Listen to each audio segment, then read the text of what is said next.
So get ready for a movie जहाँ दुख, दर्द, पीड़ा और जाट का कीड़ा मिलकर एक आदमी को कर देते हैं घायल। तो मूवी की शुरुआत होती है एक जेल से जहाँ अजय नाम के आदमी को उम्र कैद की सजा होती है। क्यों? क्या हुई? अब ये तो अजय ही बता सकता है। सब ठीक ही तो था। तो मिलिए अजय से, जो एक फुल टाइम आशिक है और पार्ट टाइम बॉक्सर। अजय की एक फैमिली भी है जिसमें सब खुश है, पर कब तक? जल्दी हमें पता चलता है कि अजय के भाई ने बिजनेस के लिए किसी से कर्ज लिया है और उसे चुकाने के लिए उसे वो सब करना पड़ रहा है। करना पड़ रहा, मैंने सपने में भी नहीं सोचा था। लेकिन अजय इस बात से अनजान है, या कहूँ अनजान बनने की एक्टिंग कर रहा है। लेकिन अब अजय का भाई परेशान है और ये बात वो अजय को बताता है। मैं बहुत परेशान हूँ। परेशान? भैया बात क्या बताइए ना। अजय, हाँ भैया बोलिए। बस इतना ही। लेकिन अब अजय भी परेशान है और अजय ये बात अपनी भाभी को बताता है। अब उसकी भाभी भी परेशान है। सारे मिलके हमको पागल बना रहे हैं। लेकिन अजय अपनी भाई की तलाश में जुट जाता है। अजय परेशान होकर पुलिस स्टेशन चला जाता है, जहाँ पुलिस अजय को उतना ही सुनती है जितना कि हमारे देश के लोग मोदी जी की मन की बात को। लवड़े न भोजन।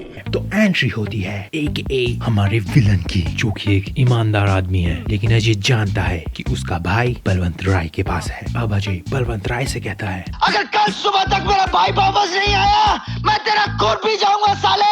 और बलवंत राय अजय के भाई को लौटा देता है। Yeah, exactly, he's dead. But अब अजय की जिंदगी पूरी तरह से बदलने वाली है। अजय अपने गुप्ता अंकल को फोन करता है, पर वहाँ पुलिस आ जाती है। अब अजय के ऊपर उसके भाई के कत्ल का इल्जाम लग जाता है। इतना ही नहीं, मुलजिम अजय और उसकी भाभी के बीच नाजायज संबंध थे।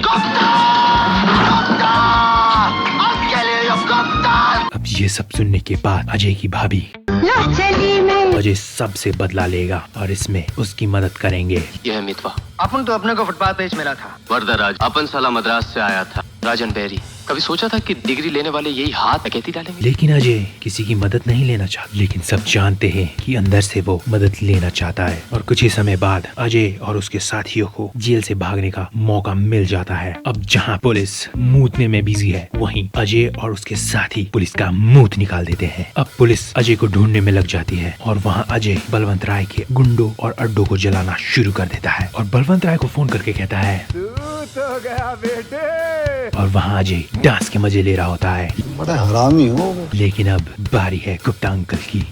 मुलजिम अजय और उसकी भाभी के बीच नाजायज संबंध थे।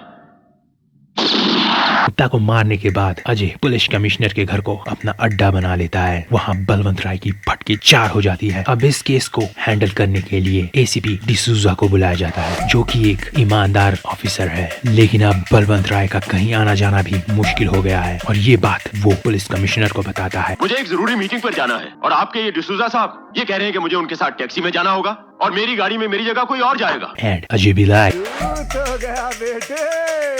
लेकिन एन मौके पर अजय की गन उसका साथ छोड़ देती है। क्या गुंडा बनेगा रे तू?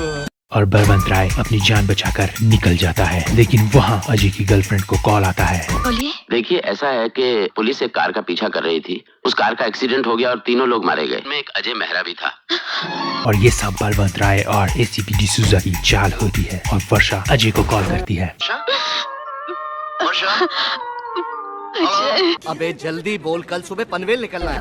वहाँ पुलिस को अजय की लोकेशन पता चल जाती है। लेकिन अब वर्षा की जान खतरे में है। अजय वर्षा को बचाने के लिए निकल पड़ता है, but at the same time उसे बलवंत राय को भी मारना है। इसीलिए अजय बलवंत राय के सारे गुंडों को मार वर्षा को बचा लेता है और वर्षा को वहीं छोड़कर बलवंत राय को मारने चला जाता है। लेकिन पुलिस सही समय पर आकर बलवंत राय को बचा लेती है। लेकिन Varsha has a plan. That's it for me. Hope you enjoy the video. Like it, subscribe it, and I'll see you in the next one. Like you.